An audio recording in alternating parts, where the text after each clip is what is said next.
경제 현상을 갖다가 이렇게 분석을 하는데 이 수요 공급의 원리로 거의 한 8, 90%는 다 해석을 할 수가 있습니다. 문제도 발견할 수도 있고요. 거기에 대안도 수요 공급의 원리로 찾아낼 수가 있습니다. 그래서 이게 먼저 이것을 갖다가 소비자론 들어가기 전에 나온 것 같습니다. 그래서 이걸 좀 깊게 한번 살펴보도록 하겠습니다. 제일 먼저 나오는 것이 수요죠. 수요, 디맨드라는 거. 디맨드는 구조가 어떻게 되어 있으며 어떤 성질을 갖고 있는가라는 것을 먼저 보도록 하겠습니다. 자, 수요라는 것은 저번 시간에도 잠깐 설명했듯이 소비자가 시장에 나가서 물건을 사는 그런 행위를 수요라고 합니다. 자, 여기 수요 양은 뭐하고 관련되어 있냐라는 거죠. 사람들이 예를 들어서 제가 요 앞에 그 점심시간에 예를 들어서 만약에 피자를 먹었다고 하죠. 미스터 피자 집에 가서 피자를 한 조각 먹었다고 가정을 할게요. 전심으로. 사실은 피자를 먹지는 않고 사실은 갈비탕 먹었습니다. 시간이 없어서. 그래서 자, 제가 피자를 먹었습니다. 자, 근데 피자를 저만 먹은 게 아니라 여기에 많은 사람들이 저희 학교에 있는 중에서 예를 들어서 20명이 피자를 먹었어요. 자, 피자의 양, 이거 피자예요. 여기 20개 팔렸습니다. 20개 샀죠. 근데 왜 피자를 왜 먹었을까라는 거예요. 딴 거 먹어도 되는데 왜 피자를 먹게 됐냐라는 것이에요. 수요는 무엇에 영향을 받는가? 수요 양은 무엇에 의해서 영향을 받는가라는 거예요. 자, 무엇에 영향을 받는가라는 거죠. 여기에 영향을 받는 요소들이 있죠. 20명이 왜 이렇게 먹었냐면 우선 가장 큰 문제가 뭐냐면 가격이에요. 가격이 가장 적정하니까 피자를 먹었죠. 피자 한 조각으로 나오는 게 만약에 4,000원이라고 가정을 할게요. 자, 4,000원 딱 적정하다 이거죠. 이게 5,000원 됐으면 너무 비싸다고 생각을 할 텐데 가격이 적정하니까 먹었다 이거죠. 피자가 만약에 10,000원이었다면 안 먹었을 거예요. 그죠? 근데 가격이 적정하니까 가격이 피자를 먹게 되었다는 거죠. 또 이것에 영향을 받는 것이 타 상품에 대한 가격이에요. 타 상품의 가격이라는 것은 뭐냐면 다른 상품들에 비해서 가격이 저렴하다 그런 얘기죠. 그 옆에 설렁탕 집인데 설렁탕 6,000원이에요. 다른 상품의 가격이 너무 비싸서 나는 피자를 먹었습니다 라는 거예요. 그래서 피자를 먹은 거죠. 피자를 수요했습니다 라는 거죠. 타 상품의 가격에 의해서 영향을 받습니다. 만약에 타 상품의 가격이 설렁탕이 만약에 3,000원 했더라면 피자를 안 먹었을 거예요. 설렁탕 먹었을 거죠. 그죠? 다른 그 피자에 대한 수량은 뭐에다 영향을 미치냐면 타 상품의 가격이 변함에 따라서 피자를 더 많이 수요할 것인가 안 수요할 것인가에 의해서 결정이 됩니다. 자, 가격, 타 상품의 가격 여기만 있는 게 아니라 사람하고도 관련되어 있습니다. 사람 수, 인구, 사람 수. 오늘은 20명밖에 안 왔죠. 왜 20명밖에 안 왔냐면 이게 방학을 했거든요. 이 개강을 해가지고 사람이 많으면 그러면 피자가 많이 팔렸을 거예요. 근데 방학하는 바람에 학생 수가 적거든요. 그래서 사람 수가 적어서 피자를 조금 수요를 하게 되었다는 거죠. 사람 수하고 밀접하게 관련되어 있어요. 사람이 이게 많아지잖아요. 많으면 피자 수요량이 많아집니다. 그래서 이 사람 수하고 굉장히 많아지게 되어 있죠. 이 피자 가게는 주로 물론 저 동네에도 많이 있겠지만 그 유명한 피자들은 사람이 많이 다는 그 길목에도 항상 있습니다. 근데 왜 그 임대료가 비싼데 왜 길목에다 두느냐?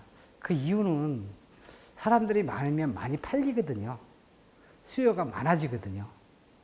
잘 팔리니까 임대료가 비싸도 거기에 가는 거죠. 바로 사람 수가 많아지면 피자가 수요가 많아집니다. 여기에 영향을 받습니다. 그리고 소득 수준에다 영향을 받습니다.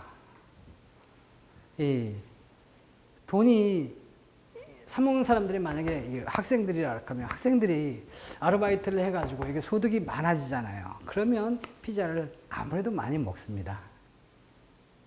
예를 들어서 뭐 로또를 당첨이 됐다. 그러면 말이죠. 그러면 오늘 다 내가 쏜다. 해가지고 다 데리고 가겠죠. 그러면 한 명만 먹을 게 아니라 이 많은 사람이 많이 이 피자를 수요하게 되죠. 소득이 많아지면 되게 피자가 많이 팔립니다. 어떤 상품이요. 소득이 적어지면요. 돈 없으면 용돈이 절감됐어요. 그러면 제가 피자를 먹고 싶어도 못 먹죠.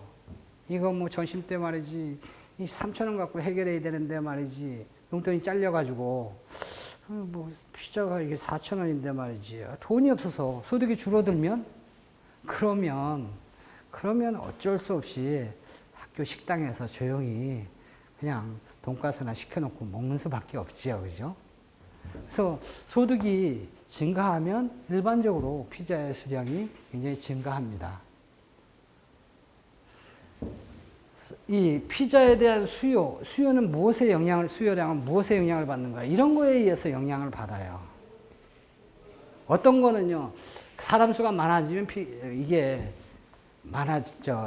수량이 많아지고요. 가격이 비싸면 피자 가격이 비싸면 사람들이 안 사요. 수요는 자꾸 내려가는 방향으로 역으로 가고요. 타 상품의 가격이 비싸지죠. 설렁탕 가격이 만약에 비싸지죠. 그러면 이게 많이 팔려요. 비싸면 이거 안 먹을 테니까. 그죠? 사람 수가 많아지면 많이 팔리고 소득이 많아지면 또 많이 팔리고요. 왜 이것만 있겠어요? 기후, 날씨가 이렇게 막 더우면 피자가 조금 잘 팔리는 경향이 있죠. 설렁탕이 잘 안 팔리죠. 왜냐면 그게 좀 덜 뜨겁거든요. 날씨가 온도가 막 올라가면 이 피자가 점점 많이 팔리고요. 점점 추워지죠. 온도가 자꾸 내려가면요. 그러면 이게 점점 잘 안 팔려요. 왜 이런 것만 있겠어요? 피자 맛이 굉장히 개선되면 그러면 피자가 많이 팔립니다. 맛이 점점 없어지면요. 그러면 이 피자가 잘 안 팔리겠죠. 수요를 잘 안 하겠죠. 광고에도 영향을 받아요. 광고를 많이 하죠. 그러면 미스터 피자 역시 먹어야지 하고 하죠. 미스들이 먹어도 좋아요. 그러면 더 잘 팔리겠죠. 그죠? 그런 광고를 한다 하면. 광고를 많이 하면 할수록 피자를 많이 팔리죠. 많이 팔리니까, 많이 수요를 하게 되니까, 그래서 광고하는 거예요. 돈을 들여서. 자, 피자의 그 수요량이 이런 거에 의해서 다 영향을 받는다는 거죠. 무수히 많을 거예요. 자, 이런 게 서로, 피자의 양하고 다른 이런 변수들하고 무슨 관계가 있는가라는 것을 파악을 해보려고 그래요. 근데 이거 한꺼번에 다 파악하려니까 어렵잖아요. 그죠? 그래서 어떤 사람은 가격이 적정해서 그렇고, 어떤 사람은, 방학인데 계절학기 수업을 들으라고 왔기 때문에 난 먹었고, 나는 돈이 없지만 그래도 그 맛을 잊을 수가 없어서 온 사람도 있고, 여러 가지가 있을 거 아니에요. 그죠? 그래서 피자의 수량과 이런 변수가는 어떤 관계가 있는가라는 것을 살펴보려고 그러는데 변수가 너무 많단 말이에요. 그래서 이 변수를 전부 다 변하지 않는다라고 이것만 가정을 해놓죠. 일반적으로. 이렇게 가정해놓고 변하지 않는다라고 가정을 해놓고 이것을 피자의 가격과 피자의 수량과의 관계를 분석을 합니다. 이것은 일정하다 또는 변하지 않는다, 불변이다라고 가정을 해놓고, 이 가정은 비현실적이죠. 하지만 분석을 편리하기 위해서 이런 가정을 하겠습니다. 분석한 다음에 비현실적인 문제가 생기니까 다시 현실적으로 이 가정을 다시 풀면 될 거 아니에요. 그죠? 그래서 우선 분석을 편리하게 하기 위해서 이건 변하지 않는다라고 가정을 해놓고 가격과 피자의 수량과의 관계는 어떤 관계가 있는가라는 것을 파악을 하려고 한다는 거죠. 그래서 피자의 수량은 뭐하고 관련되어 있냐면 가격하고 관련되어 있어요. 그래서 이 피자에 의해서 가격에 의해서 수량이 자꾸 변한다는 거예요. 그래서 이런 것을 가격하고 피자량하고의 관계는 무슨 함수 관계가 있다는 거예요. 함수 관계는 가격이 변함에 따라서 수량이 이렇게 변한다 그런 얘기죠. 이런 것을 이렇게 표현하는 것을 수요 함수라고 그래요. 이거 가격에 의해서 이렇게 변하는 거죠.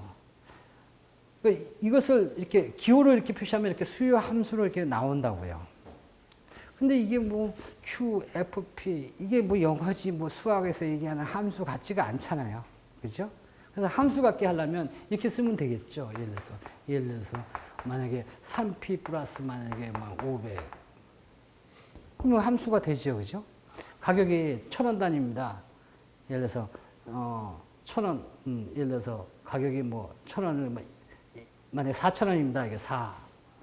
그러면 4면 이렇게 4,000원이면 몇 개나 팔립니까? 그럼 마이너스 12 하니까 12 빼니까 뭐 487개 팔렸습니다. 라고 이렇게 볼 수가 있죠. 수요 함수로 나타내면 이렇게 나타낼 수가 있다는 거죠. 이런 것이 수요 함수라고요. 여기에 수요 함수는 이 앞에는 이게 마이너스 관계에 있다고요. 항상 이게 마이너스 관계로 있죠. 마이너스 관계에 있는데 이 마이너스 관계가 뭐냐면 기울기가 마이너스라는 거예요. 변화율이요. 이건 왜 그러냐? 아무래도 가격이 이렇게 비싸지면 4,000원에서 5,000원, 6,000원, 7,000원, 8,000원 이렇게 되면 사람들이 안 사 먹겠죠. 그죠? 비싸면 누가 그거 먹겠어요. 그죠? 피자가 4,000원이 아니라 5,000원, 6,000원, 7,000원, 10,000원 안 먹어요. 왜? 비싸면요. 그러면 사람들은 수요량을 줄여놓을 거예요. 가격이 비싸면 당연히 수요량을 줄여놓죠. 가격이 싸지면요. 4,000원이 3,000원, 2,000원 이렇게 싸지면요. 그러면 더 먹죠. 식당에서 먹을 거 2,000원이래. 그럼 거기서 피자 먹지 뭐하러 식당에서 그 햄버거를 갖다 들쩍날쩍 하고 해요. 그렇죠? 그래. 수량이 증가될 거다. 그런 얘기죠. 당연한 원리죠. 당연한 원리. 가격이 점점 비싸지면 수량은 자꾸 내려가고 가격이 싸지면 그러면 점점 많이 싸지는 그런 원리. 그것을 수요의 법칙이라고 해요. 수요 원칙이라고 한다는 거죠. 수요는 가격과 수량과의 관계는 어떤 관계냐면 이렇게 수요의 법칙이 작용합니다. 이거는 거의 예외 없이 법이라고 할 정도로 당연하다는 얘기예요. 지금은 증명을 안 하겠죠. 나중에 증명을 할 거예요. 소비자론에 가서. 자, 이건 당연하단 말이에요. 법이단 말이에요. 비싸면 사람들은 당연히 그 물건을 안 사려고 한다고요. 아예 하나도 안 산다는 건 아니라 조금 산다는 거죠. 싸면요, 많이 사죠. 그리고 아주 많이 싸면 그럼 많이 살 거예요. 예를 들어서 피자가 4,000원인데 지금 1+1 행사합니다. 하나 사면 하나 더 줘요. 그러면 2,000원이라는 얘기잖아요. 그죠? 1+1 행사하면 저한테 알려주세요. 저도 살 거예요. 저도 수요량이 늘어나죠. 당연히. 그죠?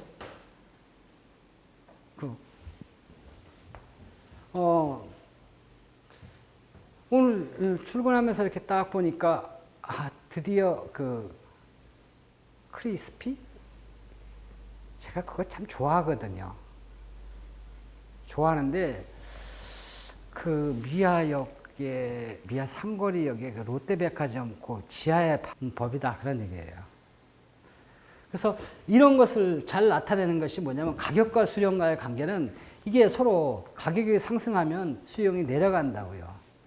즉 뭐냐면 여기에 보면 이 마이너스로 작용한다는 거예요. 방향이 반대다 그런 얘기예요. 그래서 여기에 마이너스가 붙어 있습니다. 이 가격하고 수량과의 관계를 잘 나타내고 있죠. 가격이 비싸면, 가격이 상승하면요. 이게 4,000원, 5,000원 이렇게 올라가면요. 수량은 떨어지게 돼 있어요. 마이너스로 돼 있으니까. 근데 이 앞에 요거 상수, 요거는 뭐냐? 요거는 배수예요.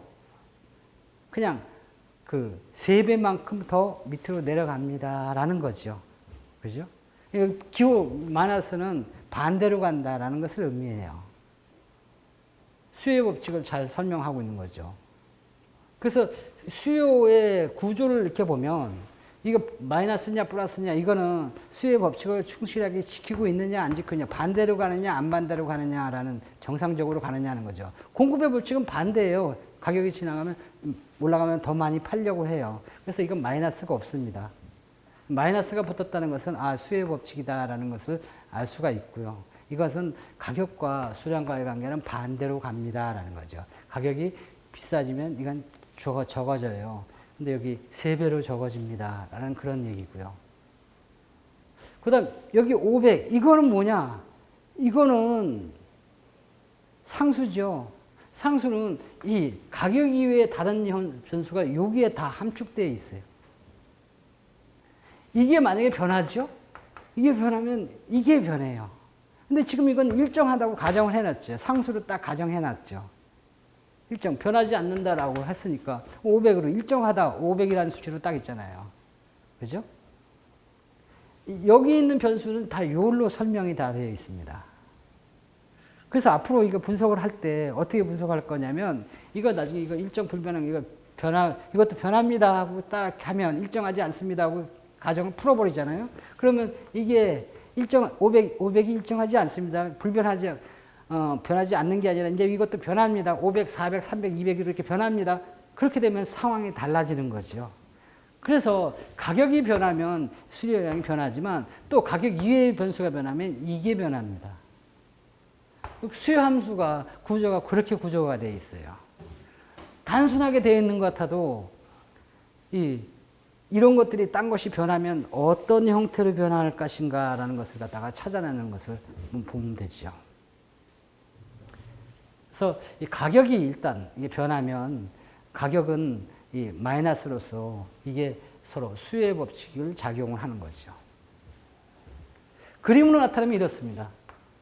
가격과 수량, 수요의 법칙, 수요는요 마이너스 3p 플러스 500 하면 이러한 형태로 되죠.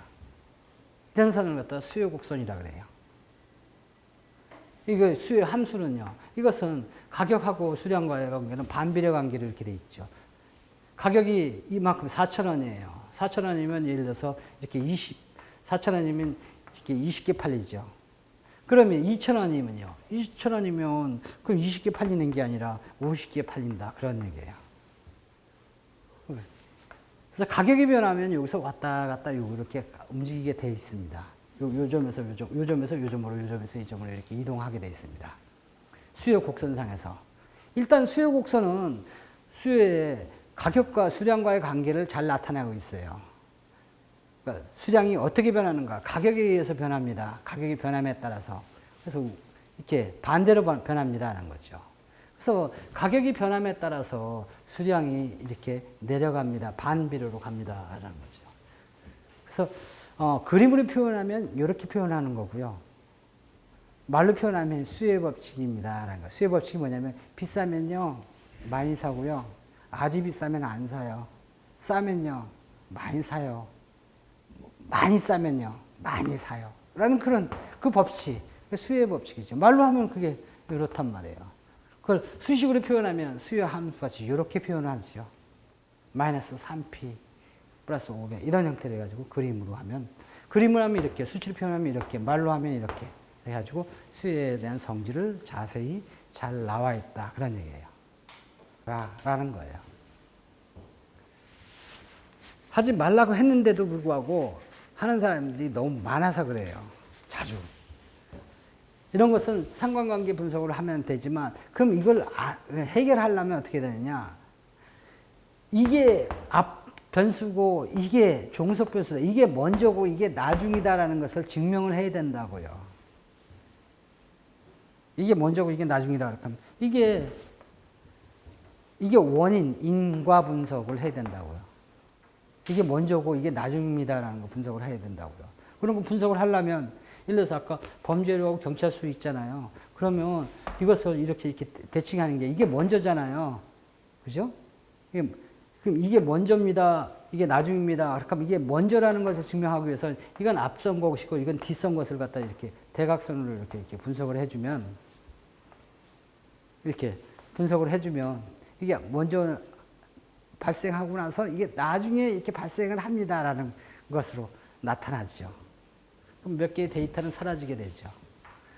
그래서 소위 말해서 인과관계 분석에다가 거기다 상관관계 분석에다가 바로 그 무엇이 먼저냐 인과관계 분석을 갖다 이렇게 붙여놓음으로 인해 가지고 이것을 이게 먼저구나 이게 나중이구나. 그럼 이게 먼저도 될 수도 있는가? 이것은 거꾸로 이걸 먼저 이게 앞선 변수로에다가 이 뒤에 나오는 변수 예를 들어서 1, 2년 지난 데이터를 갖다 이렇게 딱 대입해 가지고 딱 해가지고 제대로 나오면 그러면 이거 이렇게 해도 되는구나라는 것을 알 수가 있죠. 그렇게 해가지고 해결하면 된다는 거죠. 그렇게 그래서 입증해 주면 되는데 그런 입증도 없이 그냥 무적대고 그냥 막 아주 특히 말이지 이 말만 사회과학이라 해놓고 말이지 뭐 이상한 과도 아니지 뭐 옆에 있는 법, 하여튼 웃겨 하여튼 저쪽에. 자, 수혜 법칙은 바로 가격이 상승하면 이렇게 수량이 떨어지는 게 수혜 법칙입니다. 이런 형태로 되어 있죠. 이렇게 수요 함수예요, 여기요. 수요 함수는 이렇게 수치로 보면 이렇게 나타낼 수가 있다는 거죠. 반복하는 거지만 바로 요거 수혜 법칙을 잘 설명해 주고 있고요. 여기에 나와 있는 요 위에 있는 것은 요 가격 이외의 변수들이 자꾸 변하는 거예요. 자, 이 수요 함수 마이너스 3p 플러스 500이라고 그랬어요. 자, 수요 함수는 참 많이 필요합니다. 왜냐하면 기업에서는 이런 것이 다 필요하죠. 아까 제가 피자집을 운영을 하고 있다고 하면 자, 수요 함수가 지금 이렇습니다. 이 수요 함수를 알고 수요 예측을 할 줄 알아야죠. 그래야 뭘 준비할 거 아니에요. 자, 이게 4,000원입니다. 그러면 대충 이게 피자가 한 몇 개 정도 팔릴 거냐면 12개 팔릴 거니까 400 한 뭐 70개 한 7, 80개 팔릴 거예요. 그죠? 오늘 우리가 한 달에 피자가 400 한 7, 80개 팔리는구나. 그걸 예측을 해야지 내가 재료를 그만큼 준비를 할 거 아니에요. 예를 들어서 하루에 내가 470개 정도의 그 피자를 팔아요. 그런데 그러면 나는 장을 미리 봐올 거 아니에요.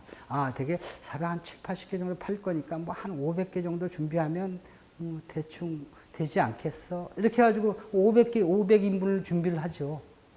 500개에 해당하는 걸요. 이걸 예측을 못하면요. 그럼 뭐 한 1000개씩 준비해요? 그래가지고 한 500개 팔리면 나머지 갖다 버려요?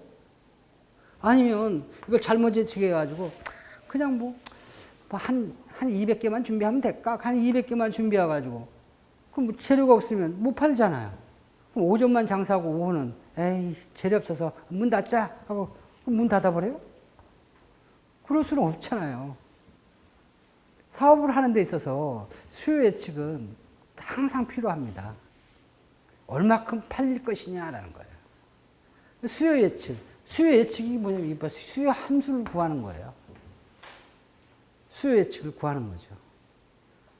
가격이 변함에 따라서 수량이 어떻게 변하는가라는 그런 거죠. 수요 예측은 항상 필요하다 그런 얘기예요. 그래서 이 앞에 미스터 피제 같은 경우는 수요 함수가 만약에 이렇게 했다 그러면 470쪽이다 라고 이렇게 나오면 4,000원이죠? 그러면 470쪽도 팔릴 거니까 그걸 미리 그만큼 대비하면 딱 이 사람은 맞는다고요. 그래서 수요 함수가 필요하죠.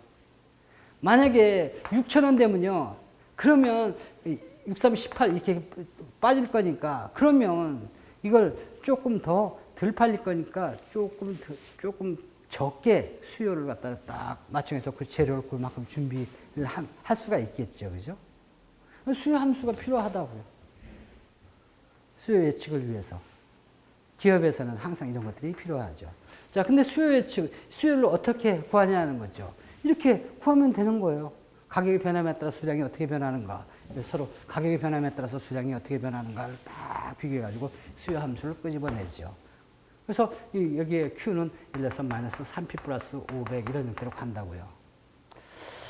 자, 그런데 제가 요 한양대 앞에 하나의 점장이 아니라 제가 성동구의 점장이에요. 성동구에는 동이 많거든요. 그러면 성동구에는 예를 들어서 만약에 3개의 점포가 있다고 하죠. 미스터 피자가. 여기도 있고요. 저 왕십리에도 하나 있고요. 저기 마장동에도 하나 있다고 가정을 할게요. 자, 수요 함수가 이 3개가 있어요. 근데 저는 이 성동구의 수요 함수를 구하고 싶어요. 그럼 그걸 어떻게 구하냐면.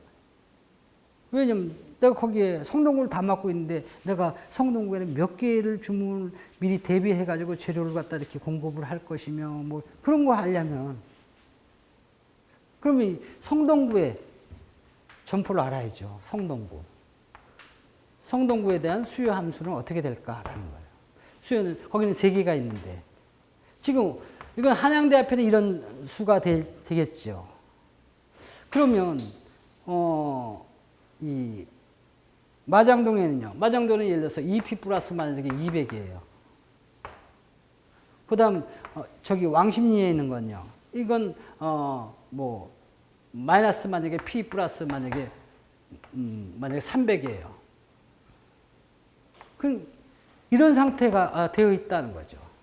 이러면 그럼 성동구의 수요 함수는 어떻게 될까라는 거예요. 성동구는 뭐 한 거예요?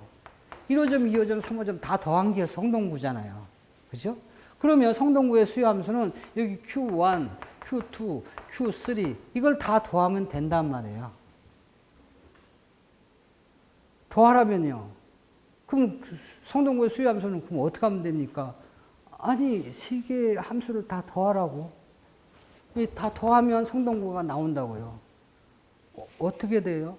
그냥 더해요. 이거 성동구의 수요 함수 어떻게 하냐? 그냥 더하라고. 이거 다 더하면 이거 다 그냥 더하라 그랬잖아요. 그럼 이거 다 더하면 되지. 이것도. 그 수요 함수는요. 마이너스 3P에다가 2P에다 1P 하면 마이너스 6P 플러스 500, 200, 300 다 더하면 1000. 이게 성동구의 수요 함수라고요. 성동구의 수요 함수 그렇게 어렵게 어렵지가 않아요. 자, 이것을 1, 2, 3 이것을 다 더하는 것을 기호 수학적 기호로 이렇게 하죠. 더하라. Q, I, I는 1서부터 3. 이렇게 하면 이거는 1일 때 이게 시그마라는 것은 다 더한다는 뜻이에요. 더합니다.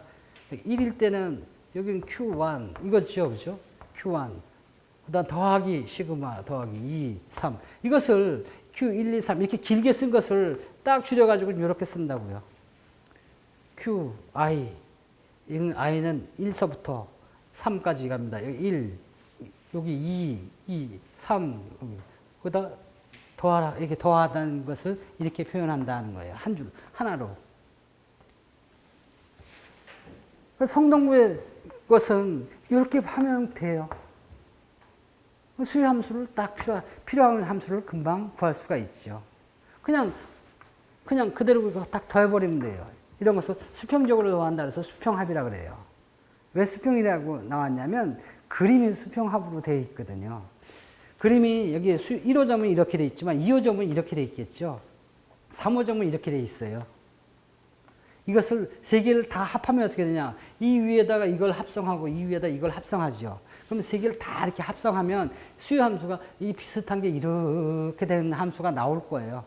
좀 큰 함수가 나오겠죠. 이게 성동구의 함수라고. 그림 이거에다가 이걸 합성해가지고 이 위에다가 이걸 하고 이걸 두 개를 다 더하면 이렇게 돼가지고 이걸 또 여기다 위에다 더하면 이렇게 다 더해가지고 이렇게 되겠죠. 그림으로 보면 이것을 다 합해가지고 이렇게 큰 것으로 나오겠죠. 그림은 이렇게 그리는 거고 수치로 표현하면 성동구의 수요함수는요. 그냥 단순하게 더하면 되는 거고요. 성동구의 수요함수가 필요하니까. 그러면 수요함수 이렇게 구하면 된다는 거예요. 근데 제가 불행인지 다행인지 모르겠지만 성동구의 점장이 아니라 한국 지사장이에요.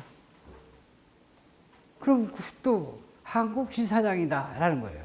한국 지사장인데 그럼 그것도 수요 예측이 좀 필요하겠죠. 한국의 수요는 어떻게 될까라는 거예요. 한국에 미스터 피자가 몇 개가 있냐? 예를 들어서 1000개 있다고 가정할게요. 1000개 그럼 어떻게 되느냐? 1000개가 있으면 1000개의 수요 함수를 전부 다 해가지고 그냥 다 더하면 된다고요. 그러면 딱 나와요. 1000개 점포에 수요 함수. 1000개가 있으면 서울에 그러니까 한국의 수요 함수는 그건 어떻게냐? i는 1서부터 1000개가 있습니다. qi 이렇게 표현하면 된다고요. 한 줄로. 그래서 이 기호를 쓰는 거예요. 이 기호를 안 쓰면요. q1, q2, q3 이렇게 1000 다 써야 되죠. 그냥 쓰다가 저 밑에까지 다 써가지고 그 시간 다 가잖아요. 귀찮죠? 귀찮아서 이렇게 딱 써버린다고요. 이렇게 해가지고 다 1000개를 더하면 큰 수요함수가 나올 텐데 그 수요함수가 이 한국의 수요함수단 말이에요. 그렇게 구하면 돼요. 그림으로 보면요. 막 그림 1000개를 다 그려놓은 걸 다 합성가지고 이만 크게 그려놓으면 나오겠죠. 뭐 그 값이 예를 들어서 값이 예를 들어서 나중에 다 이렇게 다 더해보니까 마이너스 15,000 P에다가 만약에 32만 5,800 이런 형태로 나오겠죠. 서울에 대한 수요함수죠. 기업에서 이런 게 필요하다고요. 제가 자동차를 하나 새로운 것을 출시했어요. 현대에서 하이브리드 소나타 하나 냈죠. 그래서 그게 대세잖아요. 그죠? 자, 근데 이게 몇 대나 팔 줄 알아요? 왜? 갑자기 주문이 오는데 내가 한 달에 예를 들어서 100대 정도 만들 수 있는 분량을 공장을 하나 만들어 놓고 딱 주문을 받아봤더니 예를 들어서 2000대 왔어요. 그럼 어떻게 해요? 제가 자동차 만들어서 드릴게요. 언제 줘요? 지금 주문하면 언제 줘요? 한 2년 돼야 될걸요? 그러면 그거 누가 사요? 그죠? 그럼 나보고 2년 후에 그 중고차 2년 차 탈 거라서 지금 하라고? 그래서 벌써 광고할 때쯤 되면 수요 예측을 쫙 해놓고 있어야 된다고요. 그래야 자동차를 미리 준비할 거 아니에요. 수요함수가 다 필요하단 말이에요. 한국의 수요함수. 그러면 한국에 있는 현대 자동차의 대리점의 수요함수를 쫙 받아가지고 전부 다 합계해가지고 쫙 해서 한국의 수요함수를 딱 만들어 놔야죠. 그러고 나서 이제 어느 정도 수요가 대충 이 정도가 될 거니까 그래서 이렇게 미리 대비해 놓고 광고를 해야죠. 광고를 했는데 주문했는데 차가 안 나옵니다. 그건 아무 소용이 없는 거고요. 그래도 한 달에 그 1000대는 안 팔리겠어. 그래서 1000대 팔 줄 알고 한 1000개를 딱 준비를 해놨더니 한 10개밖에 안 돼요. 그럼 나머지 어떡할래요? 나머지 공장은요.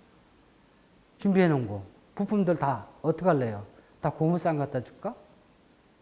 그 공장은요. 넓은데 자동차 만들 수는 없고 거기서 골프나 칠까요? 뭐예요? 그러면서 죽고 하는 데 많죠. 어디 가요? 지방에 있는 그 비행장에 한번 가보세요. 민간 항공 비행사들 보면. 가까운 장사가 좀 된다는 청주 국제공항 한번 가보세요. 그러면 국제공항이면 비행기가 막 국제적으로 막 떠야 될 거 아니에요. 그러면 국제가 어디로 뜨나 하고 이렇게 보면 말이죠. 일주일에 한 2번 정도 뜨는데 그것도 중국 저 무슨 변두리 도시에만 떠요. 나머지는 안 떠요. 그럼 국내 비행기는 그러면 글로 오느냐? 아니 서울에서 청주 비행기 타고 가는 사람이 어디 있어요? 그죠?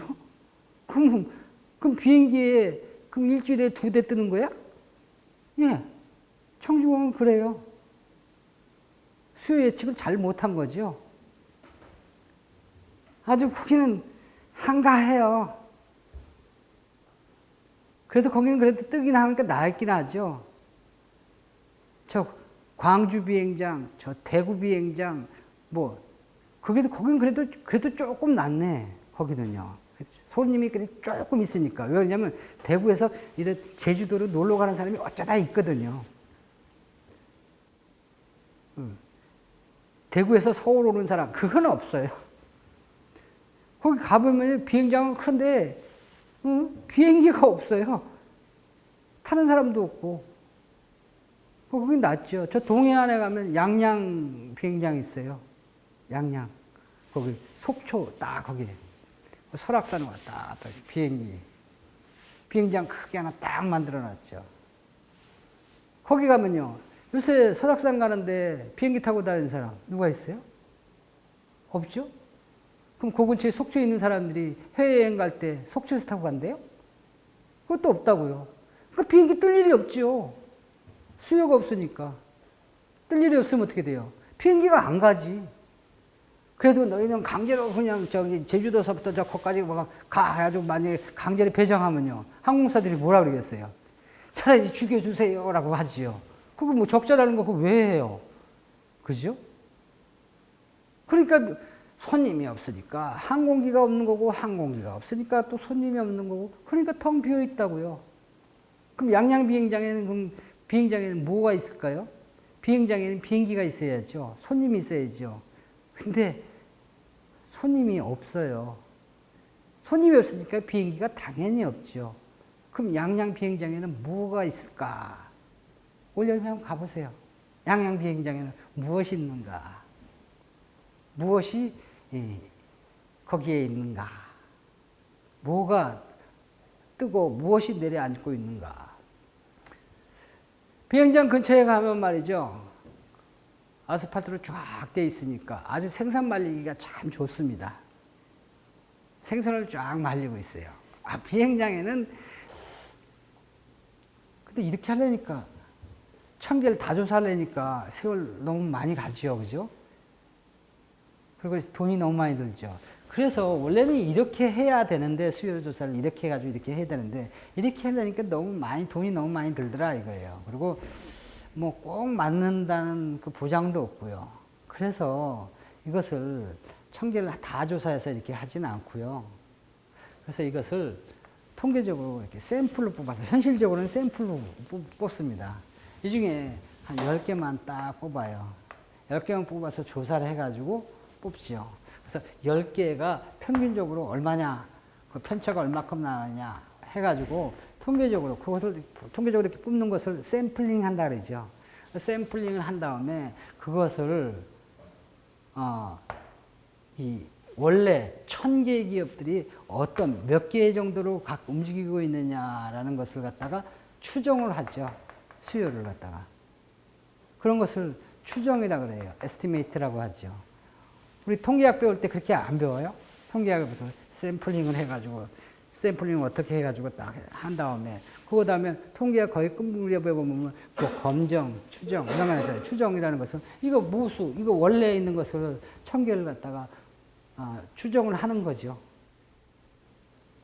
그 10개를 했더니 수요가 100개더라. 그러면 이게 1000개라면 그럼 몇 개가 될 것이냐라 그렇게 나오죠. 그래서 근데 꼭 맞춘다는 보장은 없죠. 이게 맞을 확률이 한 95% 정도 됩니다. 믿을 만한 게 한 95% 된다 이거죠. 그럼 5%는 틀린다는 얘기죠. 그렇죠. 그 정도만 하면 훌륭하다 말이에요. 그래서 실제로는 이렇게 조사를 합니다. 이걸 다 조사를 하지 않고요. 일부를 몇 개를 샘플링을 해서 뽑아서 그걸 갖다 특성을 딱 파악한 다음에 거기에다가 여기에 모수를 추정을 하는 것으로 한다고요. 그래서 보니까 만약에 한 달에 예를 들어서 3만 개 팔린다. 원래는 예를 들어서 이게 뭐 3만 예를 들어서 5천 개 팔린다. 근데 답이 이렇게 뭐 3만 이렇게 나올 수도 있겠죠. 근데 여기에 플러스 마이너스 예를 들어서 10% 정도는 오류가 생길 수가 있습니다. 이렇게 답 붙여놓으면 맞다고요. 그럼 10%니까 3만 3천서부터 2만 7천 사이에 들어온단 말이에요. 거기요. 그러면 뭐 한 3만 3천 준비하면 되는 거고요. 뭐 2만 7천 준비해도 되는 거예요. 그 중에서 아무거나 이렇게 딱 집어넣으면 되죠. 그럼 대충 이렇게 알면 되는 거죠. 그래서 추정은 이런 형태로 해가지고 이게 90%는 맞을 확률이 있습니다. 신의 수준 90%. 그거죠. 그러면 10%는요, 못 믿을 거죠. 오, 에러 10%. 이렇게 해가지고 만들어 놓으면 되죠. 통계에서는 그런 거 하잖아요. 그러니까 통계적 기법을 이용해서 현실적으로는 수요조사를 할 때 이렇게 하지 않고 일부는 뽑아서 이렇게 한다. 그런 얘기예요. 해가지고 이것을, 이 1000개를 원래는 이렇게 다 더해가지고 해야 되는데 하려 보니까 시간과 돈이 너무 많이 들어가니까 샘플을 뽑아서 현실적으로는 움직인다. 그런 얘기예요. 하지만 이것이 필요하다. 그런 얘기죠. 수요조사는. 수요는 그래서 그 피자 산업의 공급 함수, 수요 함수를 이렇게 구해낼 수가 있다고요. 한국에. 피자 산업의 수요 함수도 끄집어낼 수가 있다고요. 논리는 다 똑같죠. 자, 1000개가 있다 이렇게 하면 1000개의 수요 함수가 이렇게 우하향하게 되어 있는 것을 다 더하면 이렇게 큰 수요 함수가 됐겠죠. 다 우하향하게 되어 있는데 이건 뭐 우하향하게 되어 있지 그러면 이게 뭐 거꾸로가 뭐 직선이 되겠어요. 이렇게 우상향하게 되겠어요. 똑같이 우향하게 될 거다. 그런 얘기죠. 수요의 법칙을 당연히 그것도 따라가게 되어 있단 말이에요. 수요 법칙은 이런 형태로 해가지고 수요 법칙이 큰 산업들도 일개 기업이 아니라 몇 개의 기업, 집단 군도 보면 수요를 이렇게 예측을 해가지고 다 나타난다고요. 즉 수요는 어떤 성질을 갖고 있냐면 가격과 수량과의 관계인데 가격이 변하면 수량이 변합니다라는 거예요. 그래서 수요는요 가격하고 수량이 있으면 이렇게 변한다. 이게 수요 곡선이죠. 수요 곡선은 이렇게 생겼습니다. 그래가지고 우리나라 전체를 보겠습니다. 그럼 이게 좀 큰 수요 곡선. 뭐 이런 형태로 되어 있죠. 그래서 이게 Q가 만약에 아까 3P 플러스 만약 500 하면 그러면 가격이 변하면 여기서 보면 가격이 변하면 가격이 4,000원에서 2,000원으로 되면 그 가격이 여기 이렇게 가격이 떨어지면 그럼 수량이 이쪽으로 이렇게 이동한단 말이에요. 수량이 커지는 거죠. 이 점에서 이 점으로 이동한다고요. 즉 가격이 변하면 그림상에서는 이 선 자체가 막 이동을 한단 말이에요. 이동을 하고요. 그 다음 이 가격 이해 변수가 변하면요. 이제 아까 이걸 일정 불변이라고 그랬잖아요. 일정 불변을 풀자 말이에요. 자, 풀어서 이게 변하면 어떻게 변하는가? 이게 변하면 이제 이 자체, 이게 변하는 거예요. 예를 들어서 지금 사람 수가 많아졌다고 가정할게요. 지금 4,000원이에요. 4,000원인데 지금 20개 팔려요. 2,000원이면 이렇게 50개 팔려요. 근데 지금 현재 4,000원이거든요. 지금 내 계약을 했어요. 했더니 이 순명이 아니라 예를 들어서 30명이 먹으러 올 수가 있겠죠. 사람이 많으면. 이 점이 이 점으로 이동하는 거예요. 2,000원일 때 50개 팔리던 것이 만약 2,000원이 그대면 계약을 하면 2,000원이라고 하면 그러면 50명이 아니라 이렇게 한 80개 이렇게 팔리겠죠. 그죠? 이 점이 이 점으로 이동하는 거죠. 그래서 사람 수가 변하면 어떻게 되냐면 이렇게 변한다고요. 이렇게 수요선 자체가 이동을 한다고요. 이런 것을 수요의 이동이라고 그래요. 수요가 이동한다고요. 사람이 증가하면요. 수요 자체가 이 선 자체가 이렇게 이동해 버리는 거죠. 수요가 사람이 감소하면요. 왼쪽으로 이렇게 간다고요. 자, 지금 가격이 변하면 이렇게 점이 왔다 갔다 한 요 점에서 요 점으로 이동을 하겠죠. 수요 양이 변하지만 가격 이의 변수가 변하면 수요 선 자체가 이동을 합니다. 그래서 수요 이동이라고 그래요. 즉 가격이 변하면 사람 수가 변하면 수요가 이동한다고요. 사람이 증가하면 이런 형태로 증가하고요. 감소하면요, 자꾸 밑으로 내려간다고요. 소득이 점점점 많아지죠. 학생들의 소득이 점점 많아지면요, 그럼 수요가 이렇게 우측으로 이동을 한다고요. 용돈이 자꾸 삭감되면요, 그러면 자꾸 왼쪽으로 간다고요. 이렇게 수요 곡선이 이동하는 거죠. 여기 광고를 한다 이렇게 하면 수요가 어떻게 되겠어요? 증가하겠죠. 막 이렇게 증가하는 것이 수요가 증가해요. 그림으로 보면 이렇게 증가한다고요. 소득이나 이렇게 뭐 광고나 뭐 이렇게 소득이나 이런 것이 증가하면 이렇게 증가하는 모습으로 나타나는데, 수치로 보면 요게 변한단 말이에요. 여기에 가격 이의 변수는 여기에 다 있다 그랬잖아요. 이게 500이 예를 들어서 600 이런 형태로 변한다고요. 광고 때문에 수요량이 늘어났잖아요. 그래서 이 수요량이 이렇게 늘어나는 모습으로 나온다고요. 수치로 보면 요게 변하는 거죠. 그림으로 보면 사람 수가 늘어났습니다. 이게 이쪽으로 이동되는 거고요. 증가하는 것은 수치로 보면 이렇게 우측으로 이동되는 거죠. 여기에 이게 원래 상수잖아요. 상수가 증가하니까 이런 모습으로 나타나는 거죠. 우측으로 이동하는 모습으로 나타나는 거죠. 그죠? 그럼 뭐 기본적인 문제고. 이게 만약에 줄어들면, 사람이 줄어든다든가 소득이 줄어들면, 그럼 이게 500이 400, 300, 200 이런 형태로 주는 거죠. 그럼 여기서 이 기울기는 그대로 놔두고요. 상수가 자꾸 줄어드니까 밑으로 이쪽으로 갈 수밖에 없죠. 그 수요에 대한 이동이죠. 이동되면 그럼 뭐 어쩌라고? 그게 나중에 균형 가격이 달라지니까 그래요. 공곡선이 이렇거든요. 이런데 여기에 수요와 공급이 서로 만나서 가격이 결정이 될 거예요. 근데 수요가 만약에 사람이 굉장히 많이 늘어나면 그러면 어떻게 될까? 이 수요 곡선이 우측으로 이동한다고요. 이동하면 어떻게 되냐? 사람이 많이 하면 그럼 많이 사람들이 사 먹지요. 수요량은 증가해요. 근데 가격이 어떻게 되냐면 가격이 나중에 가면 올라간다고요. 가만두면 가격이 올라가게 돼 있다고요. 그거 나중에 분석하려는 거죠. 자, 지금 수요 곡선은 이렇게 수요는 우하향하게 돼 있고, 여기에 이 선 자체가 움직이는 것은 바로 이 상수가 움직이는 거예요. 가격 이외의 변수가 움직이는 이 상수가 변하는 거고, 그림으로 보면 이렇게 이게 좌우로 이동하는 거죠. 자, 지금 이런 형태로 된다는 거예요. 근데 타상품의 가격이 변하면 그러면 어떻게 될까? 타상품의 가격이 변하면 이 수요와 공급이 어떻게 달라질까라는 거예요. 그거는 수요 곡선하고 공급은 나중에 두고, 수요 곡선 이제 이게 타상품의 가격이 만약에 올라갔어요. 여기 타상품의 가격이 옆에 만약에 햄버거집이라고 할게요. 맥도날드 그 옆에 있잖아요. 그렇죠?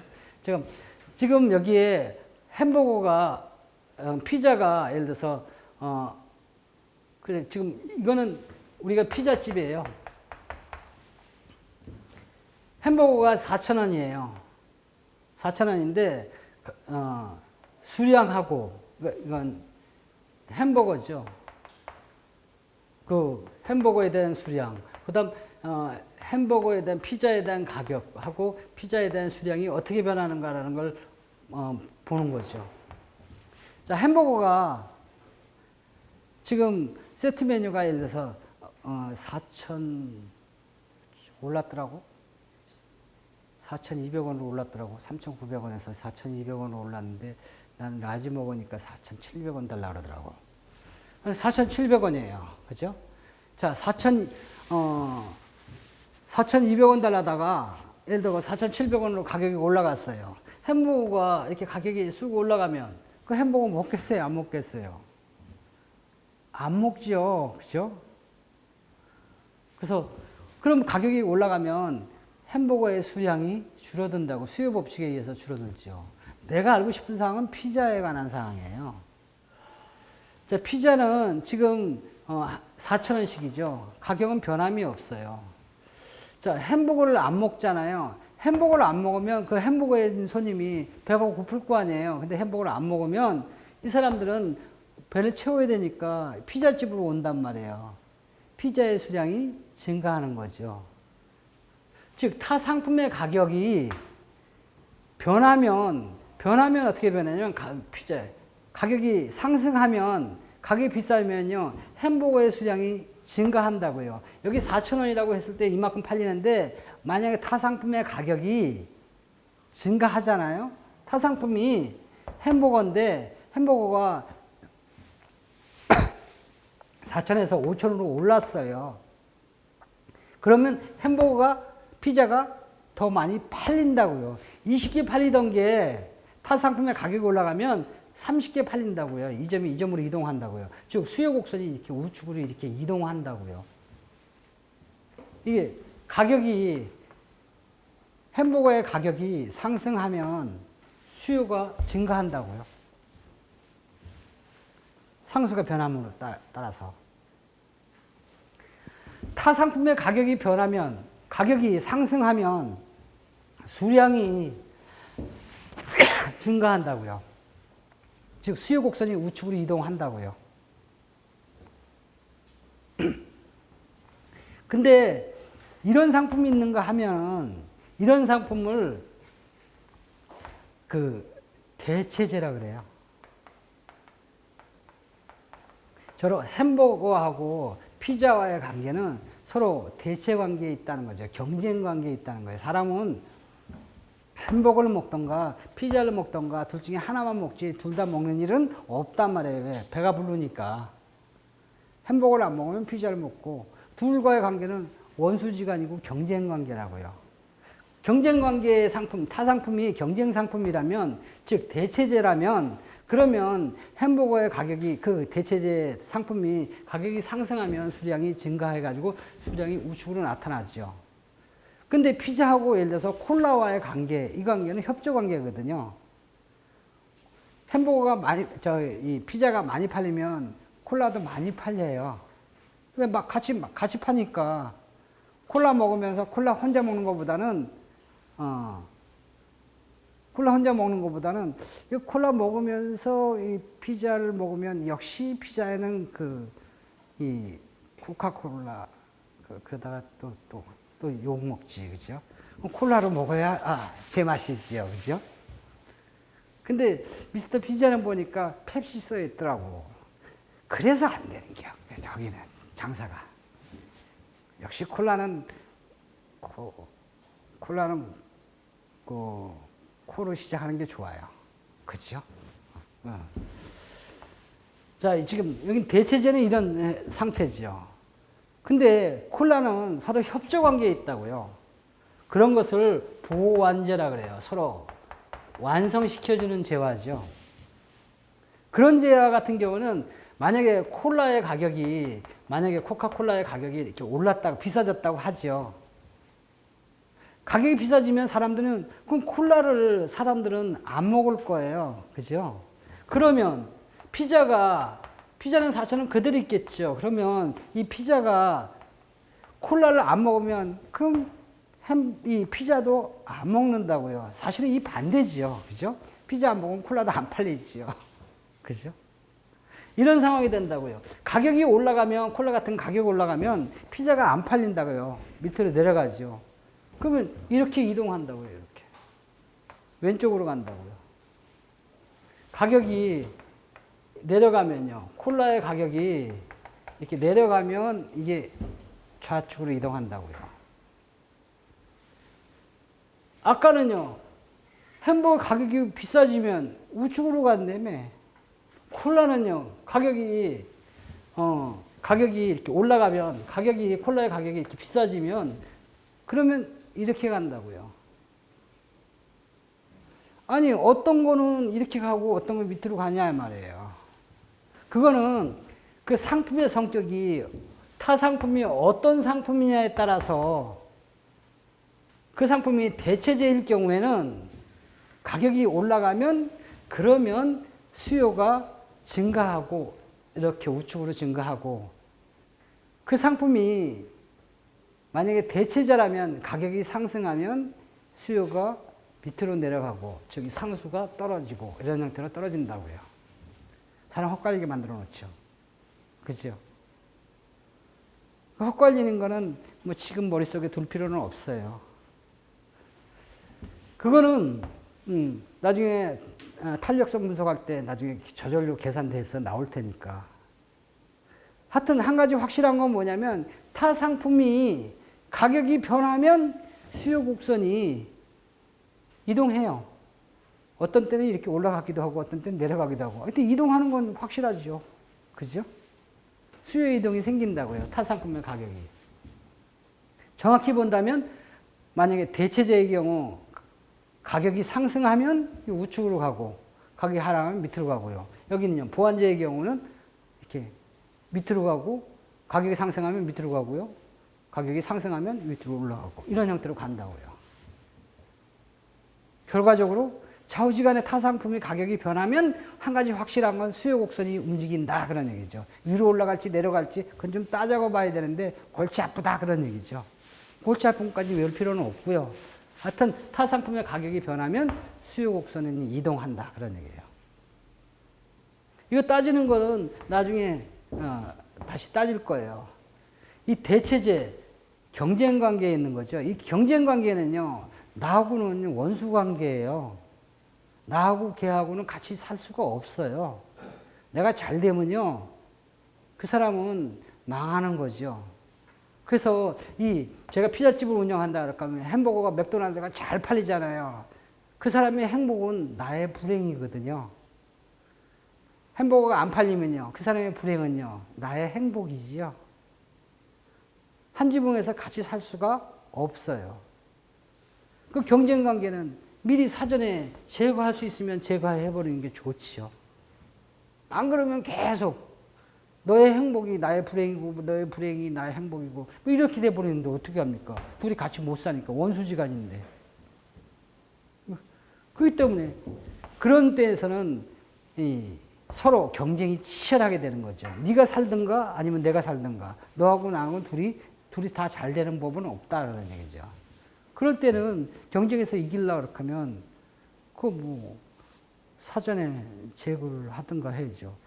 물론 반칙하면 안 되죠. 그건 반칙은 그건 올림픽 게임에서 체육에서 게임에서 룰을 해가지고 하면 반칙하면 이렇게 옐로우 카드 받고 재수 없으면 레드 카드 받고 퇴장 이렇게 돼도 수도 있지만 하지만 퇴장하면 나가면 될 거 아니야. 옐로우 카드 받으면 될 거 아니야. 그죠? 근데 이렇게 사업하는 데는 옐로우 카드도 없고 레드 카드도 없어요. 그러면 나 괴롭히는 사람은 미리미리 독약을 타든지 불을 확 질러버리든지 해도 되는 거 아니에요? 할 수 있으면 그죠? 법에 안 걸리면 제재만 안 걸리면 그렇게 해가지고 이길 수만 있다면 하는 거죠. 그래요. 대치 관계는 그런 관계지만 보완 관계는요 서로 도움이 되는 관계라고요. 거기 음료수 집에 이렇게 있으면요 그 음료수 집은 네가 잘 되면 나도 잘 되는 집안이거든요. 거기는요 도와줘야 하는 거죠. 너 장사 잘해라 라고 장사 잘 되게 도와줘야죠. 그럼 피자집에서는 옆에서요 너 잘 되면 나도 잘 될 거야 라고 하고 같이 가니까. 근데 이거가 아닌 협조 관계로서 이 보완 관계에 있는 것을 서로 정말 사랑하고 아껴줘야 하는, 보호해줘야 하는 그런 쪽이죠. 누가 원수고, 누가 적이고, 누가 나의 연인인가. 그거는 무엇을 하느냐에 따라서 따른다고요. 자, 사람 사업하는데도 그런 게 많이 필요하다고요. 원수와 적을 정확히 구분해야 돼요. 근데 거기에 따라서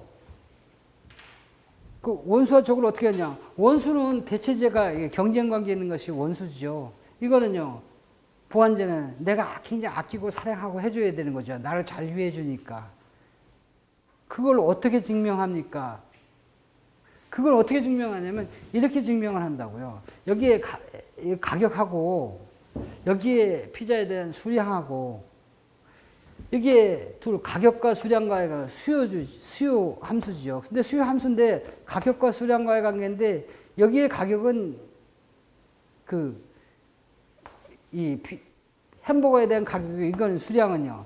햄버거에 대한 수량이 아니라 피자에 대한 수량이라고요. 이 두 개를 비교하는 거예요. 수요 함수를 좀 약간 엇갈려서 이렇게 조사를 해보면 이게 방향이 서로 이렇게 같으면 플러스가 나오잖아요.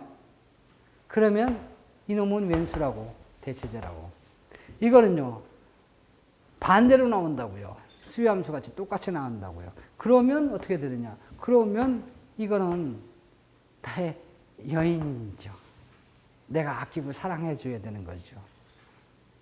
그러면 내가 좋아지니까. 그래서 원수가 되느냐 안 되느냐는 이런 걸로 파악을 하죠.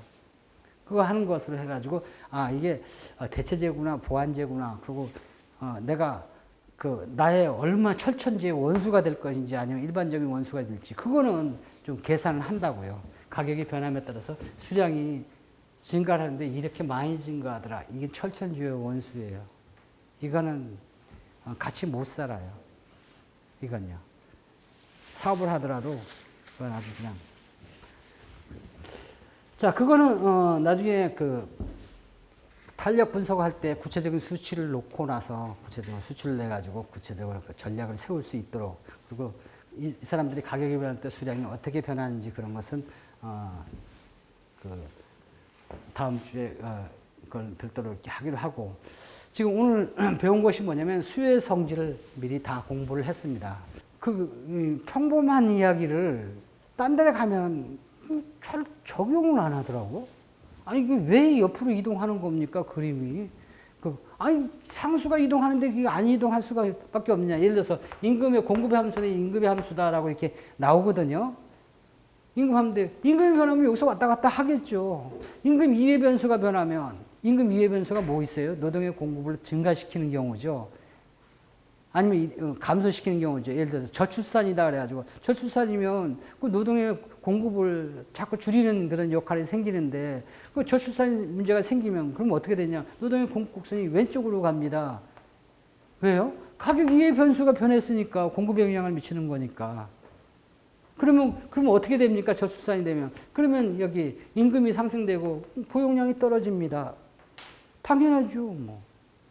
이렇게 분석을 가능한 거예요. 아무튼 수요 측면에서는 수요가 가격 이외의 변수가 변하면 이 선 자체가 우측으로 좌측으로 이동된다는 거예요. 시간이 다 됐지만 한 5분에 걸쳐서 이 공급에 대해서도 공부를 하겠습니다. 공급은 한 5분이면 설명을 가능하죠. 왜냐하면 수요를 너무 자세하게 했기 때문에. 공급은 또 비슷한 논리예요. 어떻게 보면 똑같은 논리죠. 설명이 한 5분이면 끝난다는 거죠. 자, 공급은 서플라이라 그래요. 공급이라는 것은 생산자가 시장에 나서 물건을 사는 행위를 공급이라고 해요. 공급은 어떤 성질을 갖고 있냐? 공급에 대한 공급 함수죠. 공급은 뭐하고 관련되어 있습니까? 가격하고 관련되어 있어요. 그리고 타 상품의 가격하고도 관련되어 있어요. 그 다음 기술 수준하고도 관련되어 있어요. 기술이 굉장히 높아지면 생산이 굉장히 많아지죠. 나한테 이익이 많으니까. 그 다음 생산 요소 가격하고도 밀접하게 관련되어 있어요. 생산 요소 가격 뭐냐면 원자재 같은 거 굉장히 많이 비싸지잖아요. 비싸지면 가격이 상승되면 그럼 비싸지면 하면서 비용이 많아지는 거죠. 비용이 많아지면 나한테 이익이 남는 게 없잖아요. 가격이 올라가면 이익이 남는 게 없어서 수량이 자꾸 공급량이 줄어듭니다. 그래서 이런 게 생산 요소의 가격에 영향을 미친다고요. 뭐 아까 얘기한 광고를 한다. 그러면 공급량이 많아져요. 많이 사갈 테니까 그래서 많이 팔린단 말이에요. 그렇죠? 그다음 여러 가지 요인에 의해서 영향을 받죠. 그 중에서 가장 영향을 많이 주는 것이 가격인데, 그래서 이런 것은 변하지 않는다라고 일정불변이라고 가정한다면 공급의 함수는 이렇게 FP 이렇게 나타나는데 이건 플러스 함수다 그런 얘기예요. 그래서 공급의 함수는 이렇게 뭐 5P 플러스 만약에 200 뭐 이런 형태로 해가지고 이 플러스 관계로 나와 있다고요. 공급 함수는 이렇게 표현을 한다고요. 공급 함수가 이 플러스라는 얘기는 뭐냐면 만약에 가격이 상승되면 수량이 굉장히 증가하죠. 왜요? 그러면 이익이 많이 비싸게면 나한테 매출이 많아질 테니까 많이 팔려고 할 거 아니에요. 가격이 싸면요. 가격이 싸면 이 사람들은 잘 안 팔려고 합니다. 이런 법칙, 당연한 법칙이죠. 공급자에 대한 파는 사람들의 그 방식이에요. 이런 것을 공급의 법칙이라고 그래요. 수치로 나타나면 이런 형태죠.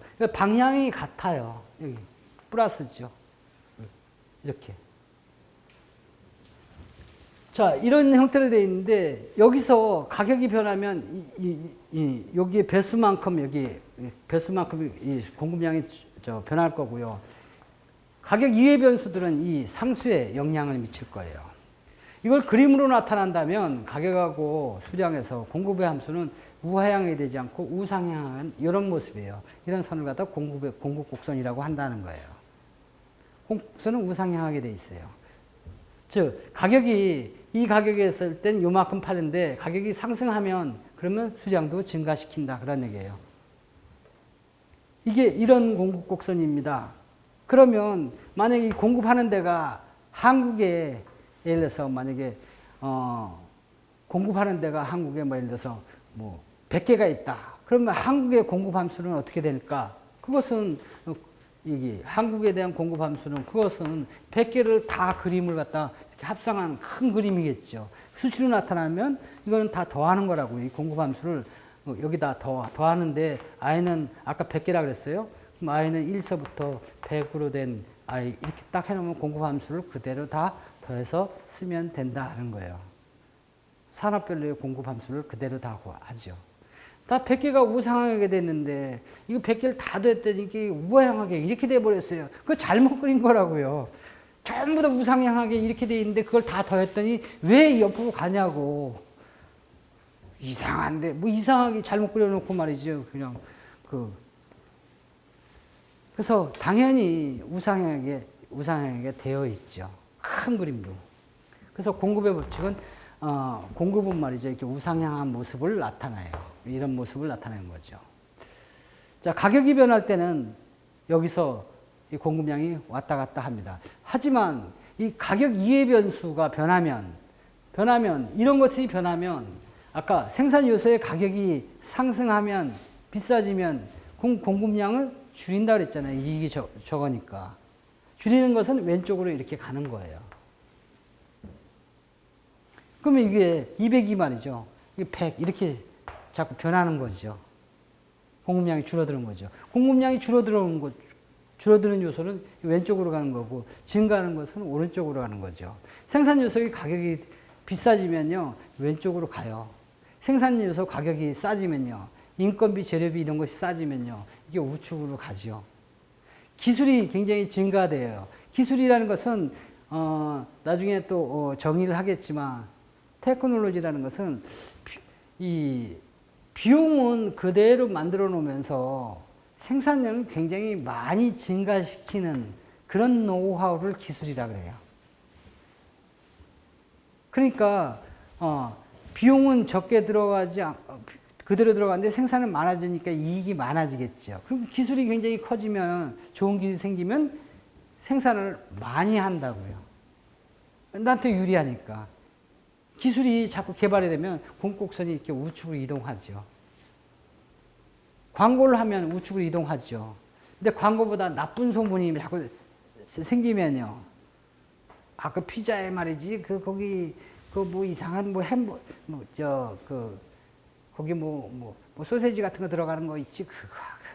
그 소세지가 그 소고기, 돼지고기 그런 걸로 만든 게 아니라 알고 보니까 뭐 뭐 그냥 생선 썩은 걸로 만들었대. 뭐 그런 소문이 나오면 말이죠. 그러면 나쁜 소문이 되면 광고에 역효과가 나타난 거죠. 그럼 줄어드는 방향으로 왼쪽으로 이동한다고요. 그래서 가격 이외의 것이 변하면 공급의 좌우로 이동한다고요. 이동을 하는 거죠. 공급곡선에 이동을 하는 거예요. 그래서 우측으로 좌측으로 이렇게 이동을 하게 됩니다. 이것은 줄어드는 쪽, 이건 증가하는 쪽이죠. 공급의 성질을 다 배운 거예요. 자, 제가 이렇게 평범하게 얘기했는데,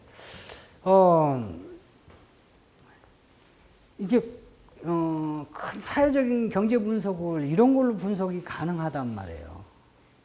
물론 다음 시간부터는 균형을 얘기를 하겠지만, 여기에 시장에서는 이 공급과 수요에 의해서 가격이 결정이 돼요. 수요 곡선이 이렇게 됐다 그랬잖아요. 공급 곡선이 이렇게 됐다 그랬잖아요.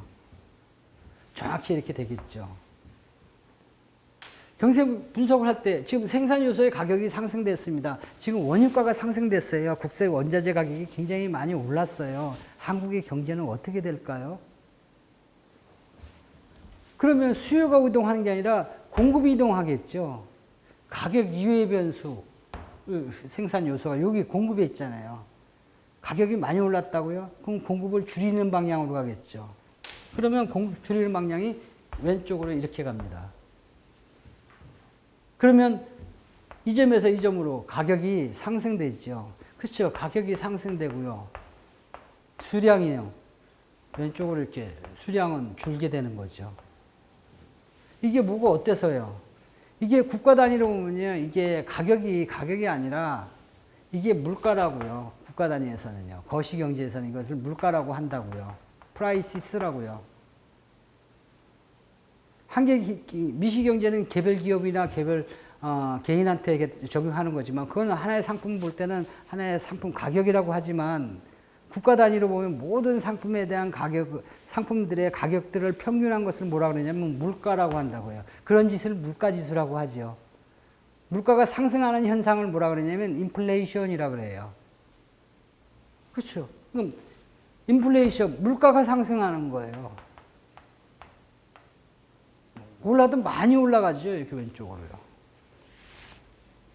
수량이요. 수량이 굉장히 줄어든다고. 이 수량이라는 것은 거시경제에서는 생산한 것을 화폐 가치로 표현한 것을 국민소득, GDP라고 했어요. 프로덕트죠.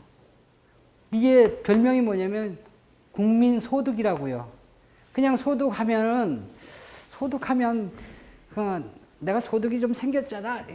자꾸 이럴까봐 국가에 대한 소득이야. 국민들 다 소득이야. 그러기서 국민소득이라고 이름을 붙여놨어요. 그냥 소득하면 그러면 안 되니까. 그래서 이게 국민소득이라고요.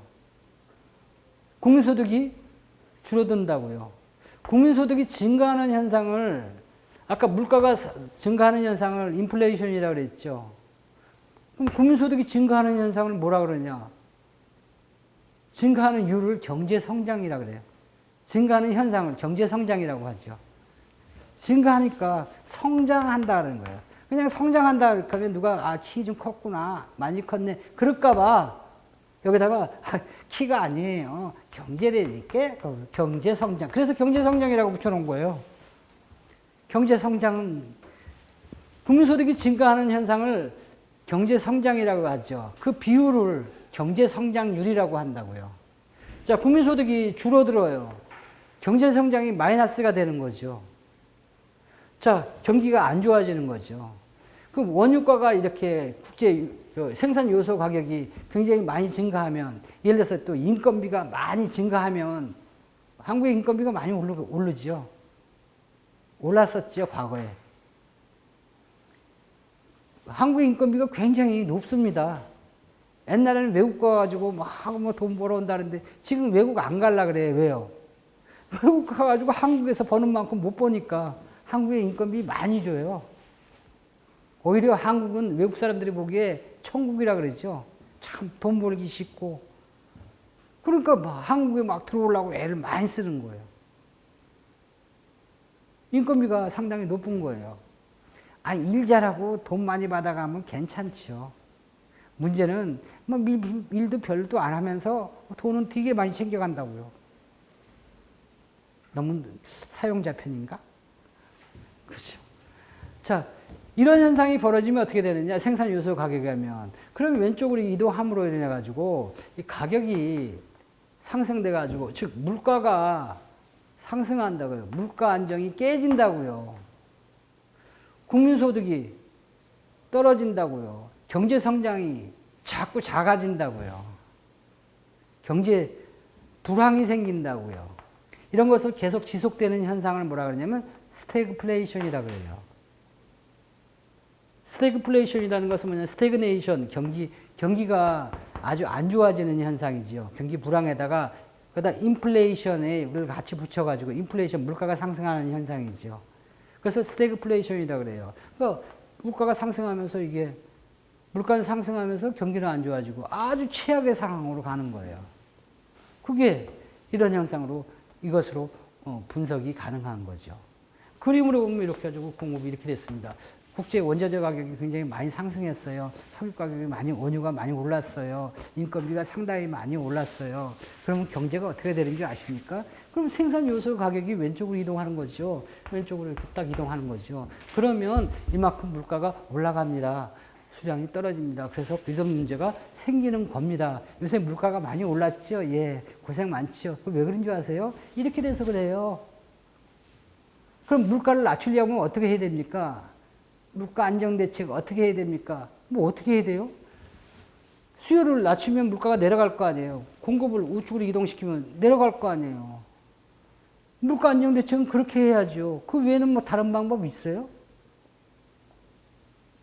그런데 계속 물가를 안정시켜야지. 그래서 뭐 박근혜 대통령이 하나로 마트에 가서 물건 사면은 그 물가가 서민들의 물가가 낮아진대요? 그럼 뭐 하러 가? 아니, 뭘 사면 좀 제대로 살든가 하죠. 살기만 안 하던 사람이 말이죠. 뭐 산다라 하면 말이죠.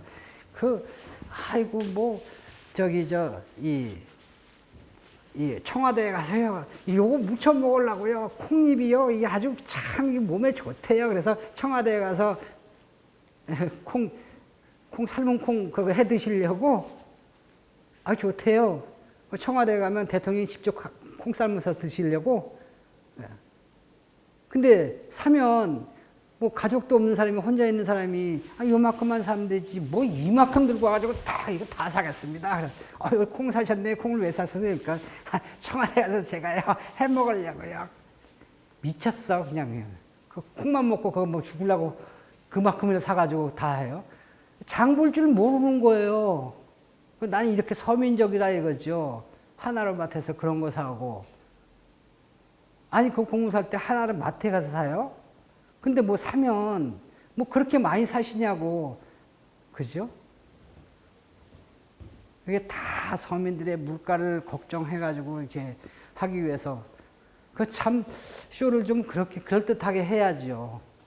그다음에 나쁘다는 게 아니라 우선 칭찬을 해요. 왜냐하면 그래도 직접 와서 그렇게 한번 모범을 보이는 그 성의는 참 알아줄 만하다. 역시 국민을 사랑하는 마음이 꽤 있구나. 인정을 하겠다는 거예요. 하지만 근데 조금 연기가 조금 부족했습니다. 라고 나오는 거죠. 왜 하필이면 콩을 살까? 콩을 사면 조금만 사지. 청와대 식구들 다 먹여 살리려고? 그럼 이만큼을 들고 와서 그만큼을 살까? 직접 하신다고 하니까 진짜인지 가짜인지 알 수가 없죠. 그렇죠? 물가 해가지고 물가 그럼 안정을 하려면 어떻게 해야 되냐? 콩 사면 안 돼요. 콩 사든 안 사든 상관없다 이거죠. 물가를 안정시키려면 하나로 마트에 가는 게 아니라 이걸 공부를 해야죠. 수요하고 공부하면. 공급을 낮추는 전략을 하든지 수요를 갖다가 이렇게 낮추는 전략을 하든지 공급을 증가시키는 전략을 양쪽 사이드에서 둘 중에 다 하면 더 좋고요. 우리나라 상황에서 이걸 두 가지 할 수 있느냐라는 거죠. 특히 수요를 낮추는 전략은 이건 못 한다고요. 왜요? 수요를 낮추면 물가는 낮아지는데 국민 소득이 낮아져요. 그걸 못 하죠. 물가 낮추기 위해서 국민소득을 낮추겠다고, 그리고 고용을 낮추겠다고, 실업자를 더 많이 시키겠다고, 그건 못하지라는 거죠. 그러니까 공급을 우측으로 낮추는 방법이 없죠. 공급이 우측으로 이동됩니까? 공급 함수가 뭔지 모르거든요.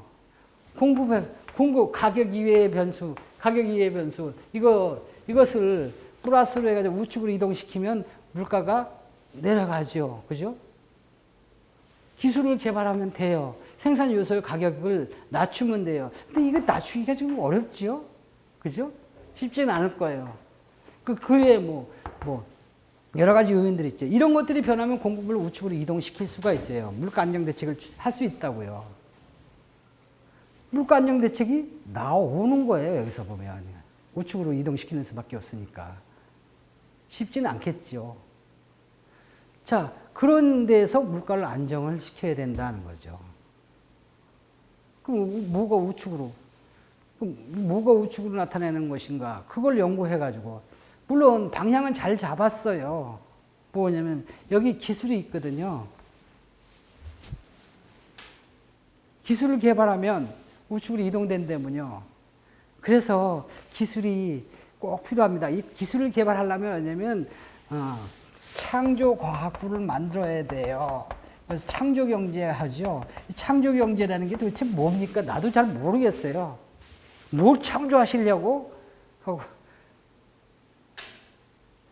창조를 하면 뭐냐, 새로운 기술을 창조를 하는 거예요. 뭐가 하는 것보다 새로운 기술을 만들어 놓으면 기술에서 상당히 높아지거든요. 그런 의미의 창조일 거예요. 그 방법이 뭐냐면 기술을 개발시켜 기술을 상당히 높이는 거예요. 그러면 우측으로 이동되겠죠. 공곡선이 우측으로. 그럼 물가가 안정이 되겠죠. 근데 그걸 알란가 몰라. 그치? 알는지 모르는지 그건 잘 모르겠어요. 모르겠지만 하여튼 방향은 또 비슷하게 또 맞춰요. 맞추면서 물가를 안정시키겠습니다. 그리고 경제 성장을 이렇게 잘 시키겠습니다. 여기 보면 공급이 우측으로 이동되면요, 물가는 낮아져요. 그죠? 물가는 낮아지면서 공급을 우측으로 이동시키면요, 국민소득은 증가돼요. 경제 성장은 높아지죠. 국민들이 원하는 바 아니에요. 물가는 안정시키겠습니다. 물가를 낮추겠습니다. 경제 성장을 높이면서 고용을 일자리 창출을 많이 하겠습니다. 어떻게 해요? 그거요. 공급 곡선을 우측으로 이동시킨다는 얘기는 잘 모르겠고요. 좌우지간 누가 그런지 모르겠지만 창조 경제를 만들겠습니다. 창조 경제를 만들면은 그렇게 해가지고 창조 경제를 통해서 물가도 안정시키고 경제 성장하고 고용 안정을 시키겠습니다. 맞지요? 그렇게 얘기해요. 중간 과정을 어떻게 한다는 건 잘 모르겠는데 답은 맞아 또. 그거 설명을 이걸로 할 수 있단 말이에요. 물가 안정, 공급을 우측으로 이동시킨다는 거. 우측으로 이동시키면 이렇게 돼버리죠. 이쪽으로 이동시키면 뭐가 돼요?